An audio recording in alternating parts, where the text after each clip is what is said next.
Իդեալ համակարգը եկամտահարկի վերադարձի օրենքի շահառուների միջև տեղաբաշխում է մինչև 2.5 միլիարդ դրամի վերանորոգման սերտիֆիկատներ։ 5000 ընտանիք կարող է ստանալ 500,000 դրամ արժողությամբ վերանորոգման սերտիֆիկատ, մոտենալով Իդեալ համակարգի ցանկացած խալոցրահ։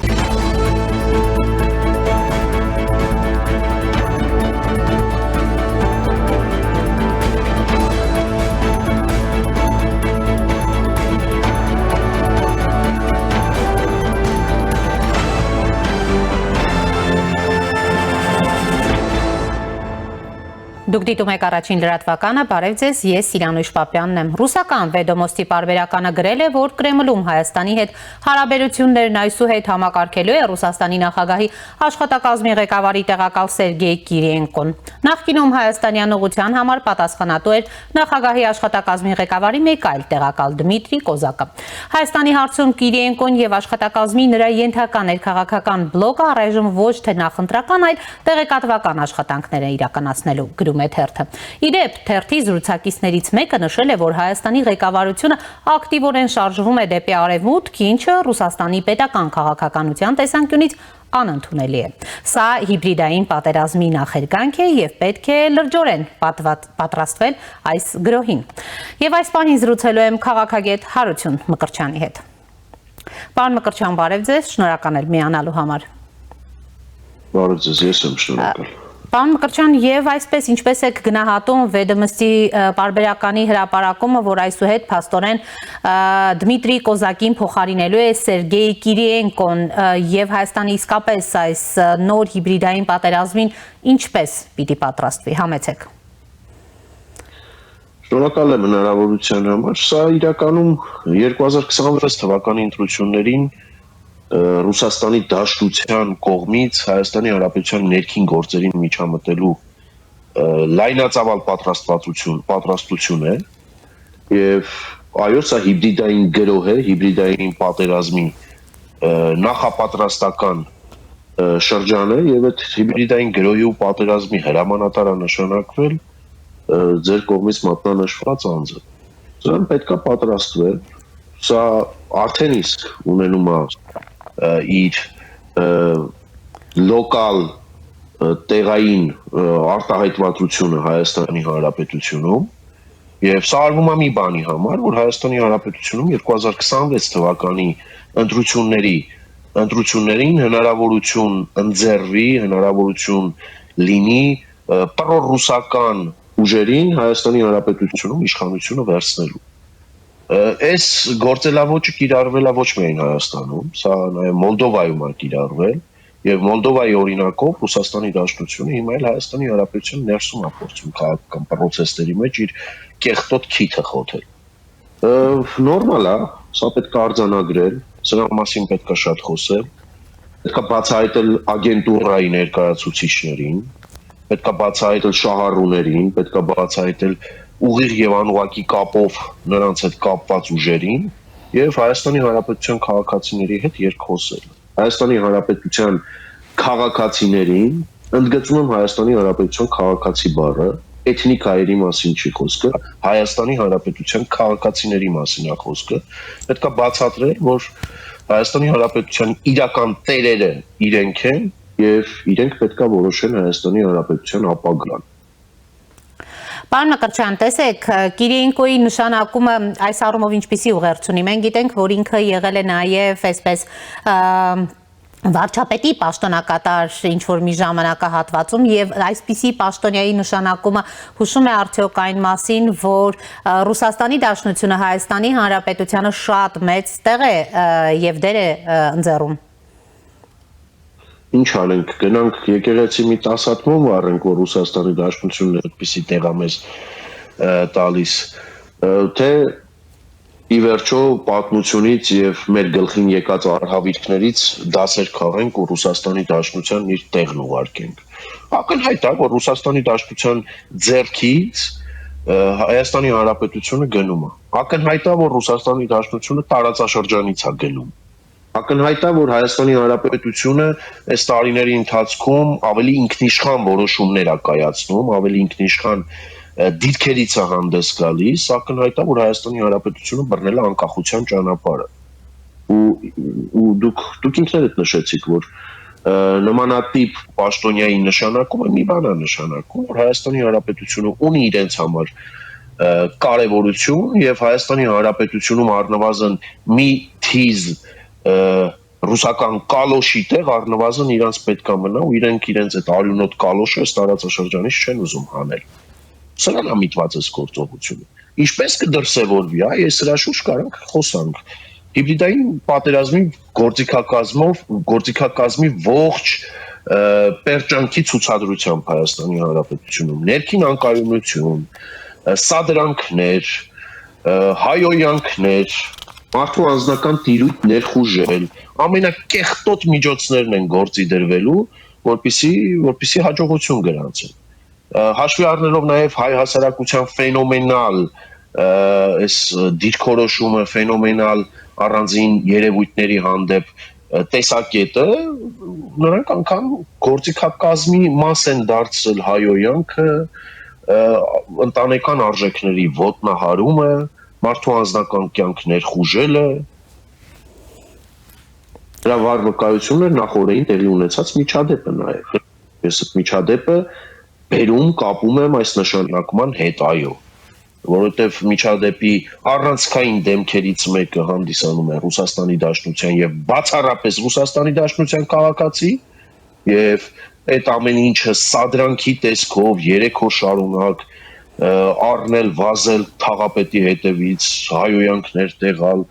չգիտեմ, բեմականացված ինչ-որ շինծու ներկայացումներ ցույց տալ, տեսախցիկներով գնալ, տղայական ռազմորկաների կանչել, պատասխանը այնուհետև ստանալ, այս համատեքստում է տեղավորվում։ Դուք փաստորեն ուղիղ կապ եք տեսնում այսպես արտաքին միջամտության եւ տեղի ունեցած միջադեպի միջև պարոն Մկրտչյանի ստեղծան։ Իհարկե, ներողություն։ Ձեզ մի հարց տամ, էլի, նաև մեր հեռուստադիտողներին Ռուսաստանի Դաշնությունում ապրող մի հարց տամ։ Ինչպես կվերաբերվի Ռուսաստանի Դաշնությունը որևէ Հայաստանի Հանրապետության քաղաքացու, ով կգնա Ռուսաստանի Դաշնության մայրաքաղաք Մոսկվայի արվարձաններում, չգիտեմ, կոռուպցիոն ռիսկեր կփորձի գտնել այդտեղ, կոռուպցիոն ինչ-որ դրվագներ կփորձի գտնել, հայոյանքներ կտեղա, ընտանիքի անդամների, պաշտոնյաների ընտանիքի անդամների լուսանկարներ կհրապարակի, իր հետևորդների միջոցով հայոյանքներ կտեղան։ Ինչ կանի օրինակ Ռուսաստանի Դաշնությունը նմանատիպ գործի հետ։ Լավագույն դեպքում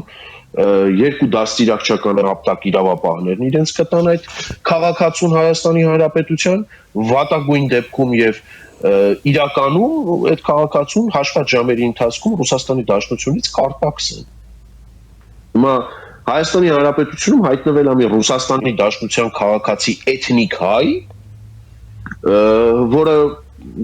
չգիտես ինչ շրջանակներից ասնվում, ովքեր են նրան ֆինանսավորում, կատարում է աշխատանք, որը առանձին դեպքերում գուցե գովելի է, գուցե նաև օգտակար է Հայաստանի Հանրապետության եւ նրա քաղաքացիների համար, բայց գալիս է մի պահ եւ եկել է այդ պահը արդեն մի քանի օր առաջ, որ այդ մարդը սկսում է սահմաններ անցնել, սկսում է արժեքներ ոտնահարել, սկսում է, չգիտեմ, հայոյանքներ տեղալ։ Ու դուք ո՞նց եք պատկերացնում, սա ուղղորդված չի, սա ուղղակի հենց այնպես մարդը վերակեցկացել Մոսկվայից կամ Ռուսաստանի Դաշնության այլ քաղաքից եկել է Հայաստանի Հանրապետություն, որովհետև սիրտը ցավում է, լուրջ եք ասում, դուք հավատում եք այդպիսի հեքիաթների, կամ մեկ այլ առանցքային գործիչ, ով կապված է Ռոբերտ Քոչարյանի հետ եւ Քոչարյանամերձ շրջանակների հետ, առավոտից երեկո հայտարարում է, որ պատրաստվում է 2026 թվականի ընտրություններին եւ իր համար բարիերներ չկան այդ ճանապարհին, լուրջ եք ասում։ Դուք մտածում եք, որ Ռոբերտ Քոչարյանն ու Սերժ Սարգսյանն ընտրություններին, իդեպ վերջերս ըստ մամուլի Քոչարյանը նաև Պուտինի հետ է հանդիպել Ռուսաստանի Դաշնությունում։ Ռոբերտ Քոչարյանի սատելիտ ուժերը Հայաստանի Հանրապետությունում հանդես են գալիս Հայաստանի Հանրապետության ինքնիշխանության անկախության դիրքերից, կամ Ռոբերտ Քոչարյանը 2026 թվականին դուք հույս ունեք, որ իր դեմքով է մասնակցելու ընտրություններին։ Գյումրին ի վերջո ազդակա, դասա, մոդելավորված փոքրիկ տեսարանա 2026-ի, թե ինչ են ուզում անել։ այս ուժերը Ռուսաստանի Դաշնության հովանավորչությամբ փորձում են Հայաստանի Հանրապետության քաղաքական դաշտը վերաձևել եւ ստանալ կոնսենսուս մինուս քաղաքացիական պայմանագիր եւ Նիկոլ Փաշինյան իրավիճակ դուրս թողնելով լուսանցքում թողնելով առողջ քաղաքական ուժերին, անհատներին, մտավորականներին եւ Հայաստանի Հանրապետության անկախության դիրքերից հանդես եկող ուժերին։ Դա հատուկ օպերացիա է։ Հատուկ օպերացիա է, չգիտեմ, միայն Մոսկվայում գրված, թե նաեւ Անկարայի եւ Բաքվի հետ համաձայնեցված, սա էլ գուցե մեր արտաքին հետախուզական ծառայությունը ինչ որ մի этаպում ասի կամ ուժային այլ մարմիններ սրա մասին խոսեն։ Պարոն Մկրտչյան, անդրադառնանք մի այլ կարևոր թեմայի, նույնպես Ռուսաստանի Դաշնության արտաքին գործերի նախարարությունում փաստորեն նշել են Հայաստանի կողմից ԵԱՏՄ պայմանագրի խախտման հետևանքների մասին։ ԵԱՏՄ-ն միջազգային իրավական գործիք ունի իր անդամ պետությունների շահերը պաշտպանելու համար, եթե Հայաստանը խախտի միության մասին պայմանագիրը, նախ ինչպես եք գնահատում այն անհանգստությունները, մտահոգությունները, որ կան Ռուսաստանի Դաշնությունում եւ իդեպ Վերդմստի պարբերականի հրապարակման մեջ նաև այն մտահոգությունները եւ վախերը, որ կան Հայաստանի դեպի արևմուտք, այսպես ձգտումների հետ կապված։ Մի բանի վրա եմ ուզում ուշադրությունը ձեր բոլորի հրավիրել։ Ռուսաստանի Դաշնությունը ամիսներ շարունակ արդեն խոսում է ԵԱՏՄ-ի եւ ԵՄ-ի ոչ համատեղելի լինելուց։ Խոսում է ինչ-որ գործողությունների մասին։ Մի ժամանակ կար, որ Լավրովը ՀԱՊԿ-ի անդամակցության սառեցումն էր կապում ԵԱՏՄ-ի հետ։ Անընդհատ խոսում են, դեռևս խոսում են, ես դեռևս բառն ընդգծում եմ, որովհետև իմ խորին համոզմամբ 2026 թվականի ընտրությունների դրսից մոսկովյան օպերացիայի շրջանակների մեջ մտնում է նաև ԵԱՏՄ ՄԱՀԱԿ-ը Հայաստանի Հանրապետության դեմ կիրառելու սցենար։ Ընդհուպ Հայաստանի Հանրապետության համար կարող են սանկցիաներ կիրառվել ԵԱՏՄ-ում 2026 թվականի ընտրությունների նախաշեմին, այդպիսով փորձելով ազդել Հայաստանի Հանրապետության քաղաքացիների ընտրության վրա։ Սա պետք է դիտարկել, որովհետև չի կարող ուղղակի Ռուսաստանի Դաշնության պես պետությունը խոսել ու այդ խոսակցությունները որևէ տեղ չտանեն։ Ինչ որ մի этаպում այդ խոսակցությունները վերաճելու են գործողությունների։ Եթե սրա մասին չխոսենք, մեր հանրությունը շոկային իրավիճակում կհայտնվի եւ ուղղակի այդ իրավիճակում ճիշտ ընտրություն չի կատարի։ Սրա մասին եւս պետք է խոսել։ Հայաստանի Հանրապետության դեմ մի հսկայածավալ, լայնածավալ արտաքին հարձակում է նախապատրաստում, հարձակումը ճակերտների մեջ իհարկե, բնավ խոսքը ռազմական հարձակման մասին չի, այլ հիբրիդային գրոհ է նախապատրաստում Հայաստանի Հանրապետության դեմ, որպեսզի 2026 թվականին այս պրոռուսական բաշի բոզուկներին բերեն իշխանության եւ Հայաստանի Հանրապետությունում մի գուբերնատոր, ծայրագավառապետ, չգիտեմ, միութենական պետության ղեկավար Լուկաշենկոյի բեղերով եւ կարգավիճակով նշանակեն ու անցնեն առաջ։ Հայաստանի Հանրապետության անկախության լուծարման հարցն են ուզում լուծել։ Այստեղ պետք է Հայաստանի Հանրապետության քաղաքացին իր ծանրակշիռ խոսքն ասի, իսկ դրա համար պետք է Հայաստանի Հանրապետության քաղաքացիների հետ աշխատել, Հայաստանի Հանրապետության քաղաքացիներին բացատրել, Հայաստանի Հանրապետության քաղաքացիներին մատնանշել, թե այս ուժերն ուր են տանում, ինչ ցանկություններ ունեն, ինչ նպատակներ են դրել իրենց առաջ եւ վերջնարդյունքում ինչ են ստանալու։ Այդ ճանապարհին ինչ վտանգներ կան, ինչ գործիքներ մեր դեմ կկիրառվեն եւ դրանից բնավ պետք չի շոկային, այսպես շոկային իրավիճակում հայտնվել եւ դրանից բխող ընտրություն կատարել։ Սա նորմալ է։ Արդեն 1 տարի շարունակ Ռուսաստանի Դաշնությունը գողորտում է մեր վրա, որ այ ԵԱՏՄ-ում ձեր լիազորությունները կսահմանափակվեն, այ ԵԱՏՄ-ն անհամատեղելի է ԵՄ-ի հետ, դուք չեք կարող ԵՄ գնալ, դուք չեք կարող արևմուտք գնալ, դուք պիտի վասալ մնաք, դուք պիտի Ադրբեջանի հետ անընդհատ պատերազմ ունենաք, դուք խաղաղության պայմանագիր չպիտի ունենաք, այս սրա մասին է խոսքը։ Հիմա մեր հայրենակիցները ինչ կընտրեն, գիտեք, թող մենք բացատրենք, թող մենք այդ աշխատանքը տանենք մեր հայրենակիցների հետ, վերջնարդյունքում իրենք կորոշեն այն, ինչ կորոշեն։ Իսկ այդ ճանապարհին Հայաստանի Հանրապետության իշխանությունները, մասնավորապես իրավապահ համակարգը պետք է ավանակի ականջում քնած կարգավիճակից դուրս գա եւ իրավիճակին կարողանա 1-2 քայլ առաջ արդեն իսկ արձագանքել եւ պատասխանել։ Չեն կարող այդ հիբրիդային գերողները Հայաստանի Հանրապետության ներսում հանգեցնել բռնությունների մեկնարկի, չեն կարող այդ հիբրիդային գերողները մարտկաց նյարդերի եւ նյարդային համակարգի նուրբ լարերի վրա ազդել եւ խաղալ, եւ ի վերջո Հայաստանի Հանրապետությունում չի կարող ուղղակի Վարդան Ղուկասյան հայտնի բլոգերի նույն ինքը դոգի չինական տեսակների բուծման process սկսվի։ Սա բացառել է։ Իսկ այդ հիբրիդային գրոհի մեջ առանցքային դեր է ստանձնում Հայաստանի Հանրապետության ներսում Վարդան Ղուկասյանների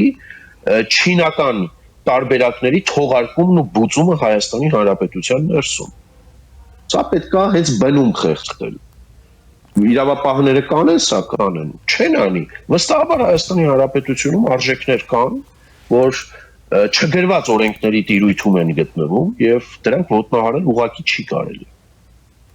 Պարոն Մկրտչյան, դուք ասում եք Ռոբերտ Քոչարյանը 26 թվականին իր դեմքով հանդես չի գա, բայց հենց բոլորովին վերջերս մի քանի օր առաջ նա հայտարարեց, որ ընդդիմադիրները ընդդիմությունը համախմբման հնարավորություն ունի 26 թվականի ընտրություններին, դուք այստեղ հակադրություն չկա, նա փաստորեն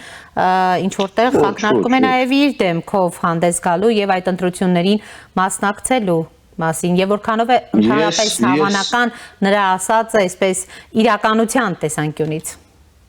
Ես միայն ողջունում եմ եւ հորդորում եմ Ռոբերտ Քոչարյանին մասնակցել ընտրությունների իր չեղած քաղաքական դեմքով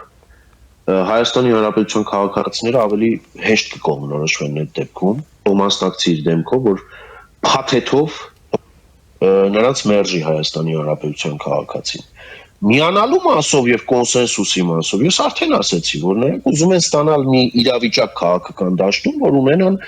կոնսենսուս մինուս քաղաքացիական պայմանագիր եւ մինուս Նիկոլ Փաշինյան իրավիճակ։ Գյումրիի օրինակով, իրենց դեպքում Լենինականի օրինակով եւ սա պետքա բացառել։ Ինչ են ասում կամ որ ուղղությամբ են տանում։ Քոչարյան-Սարգսյան ինչ-որ բեմականացված հակասություններ են փորձում ցուցադրել հասարակությանը, որ կա հակասություն Քոչարյանի եւ Սարգսյանի մեջ։ Սիրելի հայրենակիցներ, սիրելի ժողովուրդ, Հայաստանի Հանրապետության քաղաքացիներ,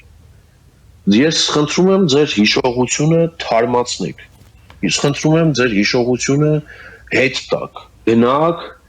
այդ տարիներ եւ առնվազն ձեր համար ֆիքսեք, որ չի կարող պատմական երկու կարևոր դրվագով միմյանց հետ կապվող քաղաքական գործիչների առում մի ճանապարհով չհոսել։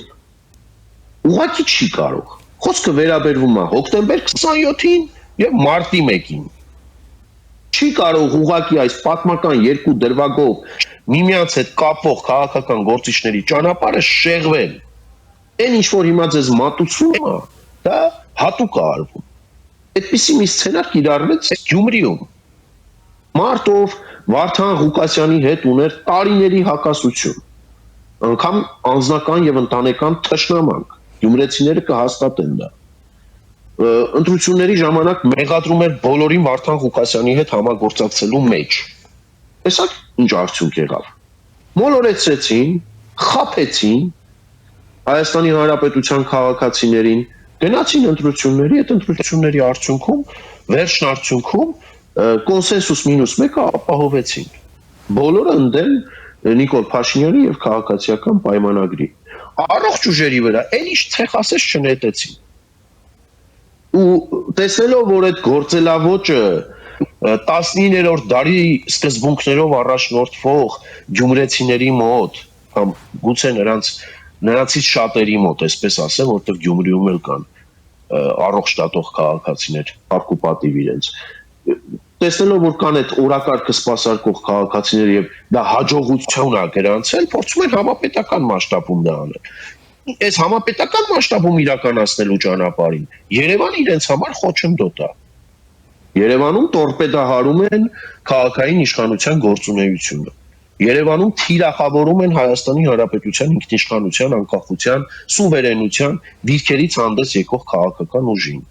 Սադրում են, հայհոյում են, ընտանեկան արժեքներ են ոտնահարում քիթները խոթում են այնտեղ, որ որևէ մեկը այս երկրում որևէ ժամանակահատվածում չի խոթել, բացառությամբ Հայաստանի Հանրապետության սահմաններից դուրս գործող բլոգերի։ Բայց ընդունեք, որ ծեծը որևէ արդարացում չունի, պարոն Մկրտչյան։ Լսեք, Տիկին Բաբյան, ես մի բան ասեմ եւ արձանագրենք սա։ Բռնությունը Հայաստանի Հանրապետությունում տեղ չունի որևէ պարագայում։ Բայց մենք պետք է հասկանանք ինչի է բանը հասնում բռնության։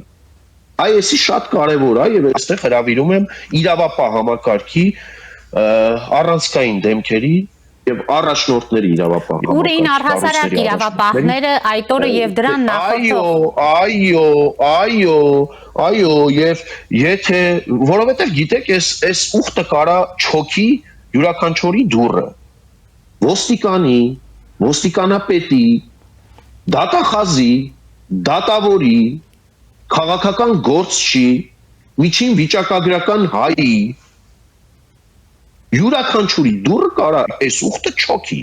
Ու եթե իրավապահ համակարգը հանցավոր անգործություն է ցուցաբերում եւ էշի ականջում քնած սպասում է մինչեւ բանը բանից կանցնի ու ինքը կարձագանքի, ներողություն, այստեղ իրավապահ համակարգի խնդիրների հետ գործ ունենք եւ սա պետքա լինի նաեւ ազդակ, սիգնալ, հատուկ եմ այս բառն ասում ռուսերենով, որովհետեւ իրավապահ համակարգում էլ դեռևս կան ռուսահպատակ դեմքեր, որպեսզի սթափվեն իրենք, կլինի ազդակ իրենց համար, որպեսզի իրենք այսպիսի դեպքերին ժամանակից ավելի շուտ հակազդեն։ Չի կարելի այսպես ուղղակի։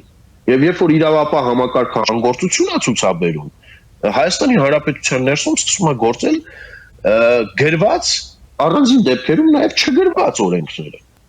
Իսկ այդ չգրված օրենքների մեջ նաև այդ շրջանակները շատ են, չէ՞, սիրում խոսել ընտանեկան արժեքներից, այլ արժեքներից, կարմիր գծերից։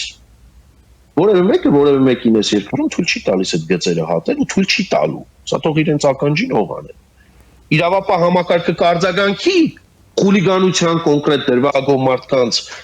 պատժիկը ենթարկի կհրավիրի իրավական տիրույթ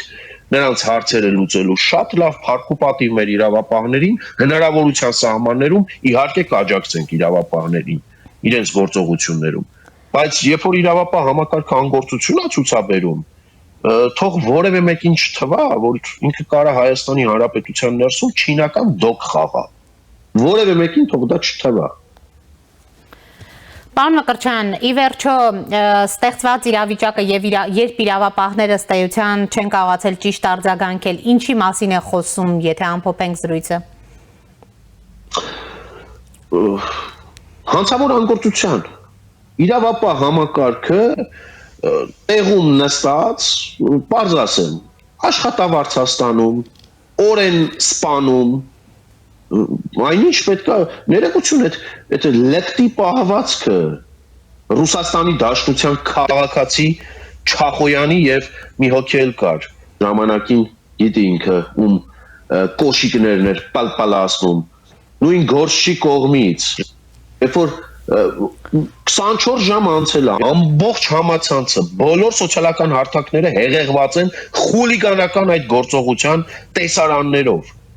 Այս երկրում քննչական կոմիտե չկա, այս երկրում ոստիկանություն չկա, այս երկրում այլ մարմիններ չկան, հաշվի առնելով, որ նաև գործ ունենք օտարերկրյա քաղաքացու գործողությունների հետ, ազգային անվտանգության ծառայություն չկա, ուր են այս մարմինները, ինչի չկանխարգելեցին, սա անգործության հետևանք է, Իդեպ սրա մասին խոսում եմ ոչ միայն ես, սրա մասին բարձրաձայն խոսում է նաև Հայաստանի Հանրապետության վարչապետը։ Անգամ չի որ խոսել է։ Ու ինչի ես ասեցի, ես ուխտը կարա չոքի յուրաքանչյուրի դուռը։ Երեք նաև զազրելի մի տեսարանի ականատես եղանք, երբ որ լեկտիաբար մի խումբ երիտասարդներ հարձակվել էին ազգային ժողովի պատգամավոր Վահագն Ալեքսանյանի մոր վրա, ով թոշակառուկին է, ով հաշմանդամության կարգ ունի, սա նորմալ է, ներողություն էլի մի հատ ինձ բացատրեք տեսնեմ, այս որ մշակույթի, այս որ ենթամշակույթի, Այս որ պատկերացումների մեջ է սա տեղավորվում։ Իրավապահ համակարգը սա նորմալ է համարում։ Մի օր էլ չոքելու է ոստիկանապետի դուռը այս ուխտը։ Մի օր էլ չոքելու է յուրաքանչյուր ոստիկանի դուռը։ Ատախազի, քննիչի, քաղաքապետի, չգիտեմ, համայնքապետի, յուրաքանչյուրի դուռը կարա սա չոքի։ Ու սրան վերջնալու համար պետք է տրվի իրավական գնահատական, շատ կոշտ գնահատական, որից հետո մենք բացենք հրապարակային բոլոր քաղաքական օպոնենտներին, ովքեր ունեն խնդիրներ,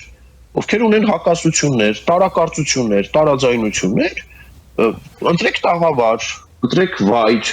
ընտրեք տեսախցիկներ ձեզ համար հաճելի, հրավիրեք բաց հրապարակային բանավեճ ունենան։ Ինչի մասին է խոսքը։ Քաղաքական առումով ինչքան կուզեք եկեք բանավիճենք։ Ինչքան կուզեք քաղաքական առումով եկեք մեկս մեկի վրա ցեղ շպրտենք քաղաքական առումով։ Բայց երբ որ այդ գծերը հատվում է, չգրված օրենքների գծերը հատվում է ու փորձում են արժե համակարգեր բռնաբարել ու ոտնահարել, ներողություն Հայաստանի Հանրապետության քաղաքացիները կարծում եմ գիտեն այս դեպքում ինչպես պետք է վարվել։ Ուղղակի գիտեն ինչպես պետք է վարվել։ Ու բնավ ես չեմ արդարացնում, նորից եմ կրկնում բռնությունը, բնավ։ Բայց գոյություն ունի կյանքում իրավիճակներ, որ ուղղակի չես կարող այդ իրավիճակներում հանգիստ արձագանքել։ Երբ որ 3 օր շարունակ օտարերկրյա քաղաքացին տեսախցիկներն առած սադրում է, այստեղից այնտեղա վազում, այնտեղից այնտեղա վազում, մի հատ էլ պետական շենք այցելությունից ընդամենը րոպեներ առաջ գրում եմ գալիս եմ չփախնես, տղայական հարց կա պարզելու, գնում եւ այդ հարցը պարզում ու դրանից հետո վազելով գնում է իրավապահ համակարգի մոտ, մենք գործ ունենք կանոնակարգված, հստակ, գծված սադրանքի հետ եւ այո, պիտի չտրվենք այդ սադրանքներին, համաձայն եմ, բայց գիտեք, կյանքում էլի եմ կրկնում, ամեն ինչ չի, որ մեր ուզածով է լինում եւ միշտ չի, որ մարդկանց նյարդերը հնարավոր է, որ տեղի չտան։ Դեպքեր են լինում, որ մարդկանց նյարդերը տեղի են տալիս եւ հատուկ ուզում եմ ընդգծել, որ մարդիկ յուրաքանչյուրը թող դրվագը իր վրա վերագրի եւ ամեն մեկը իր համար պատասխանի, ինքը ինչ կաներ այդ իրավիճակում։ Ինքը ինչ կաներ այդ իրավիճակում։ Երբ որ իրեն հայոյ են, իր ընտանիքի անդամների նկարները հրապարակեն, տակահայոյանքներ տևան, փորձեն չինական դոկ խաղալ իրենց առաջ, իրենք ինչ կանեն առհասարակ, ներողություն։ Դες պետք է նստեն, ասեն, այս այդից ապտակեք, ես այն մյուսը ձեզ դեմ կտամ, լուրջ են ասում, դե գուցե այդպիսի մարդիկ էլ կան, դեմ չէ, գուցե, այդպիսի իրավապաշտպաններ վստահաբար կան, դա էլ է ինձ համար հասկանալի, գիտեք, երբ որ իրավապաշտպանները խոսում են այդպիսի թեմաներից եւ օյ, ներողություն, այդ իրավապաշտպաններն ուր էին մեկ օր առաջ։ Ուր էին այդ իրավապաշտպանները 24 ժամ, 48 ժամ առաջ, երբ որ այս սադրանքը նախապատրաստվում էր, գեներացվում էր, երբ որ այս ատելությունը գեներացվում էր, որտեղ էին իրենք։ Ինչի չէին խոսում։ Հեշտ է, գիտեք, բռնության դեմ խոսալ, դու որևէ մեկս բռնությունը չի արդարացնում։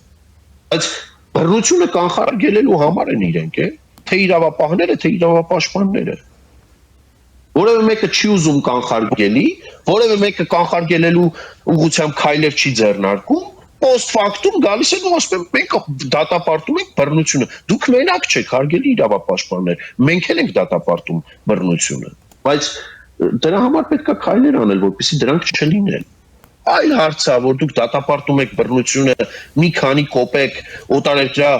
գրանտներ եւ դրամաշնորհներ կորզելու համար։ Այլ հարց է, երբ որ մենք արժեքներ ենք պաշտպանում, թույլ չենք տալիս մարդկանց իրենց կեղտոտ երախը խոթեն մարդկանց ընտանիքներ, մարդկանց անկողիններ, մտնեն մատի ու մատանու արանքը, այստեղ լրիվ այլ է։ Բայց ամեն դեպքում մենք էլ իրար կհասկանանք երևի։ Շնորհակալ եմ պարոն Մկրտչյան զրույցի համար։ Ես եմ շնորհակալ։ Հիշեցնեմ զրուցում էի քաղաքագետ Հարություն Մկրտչյանի հետ։ Կհանդիպենք։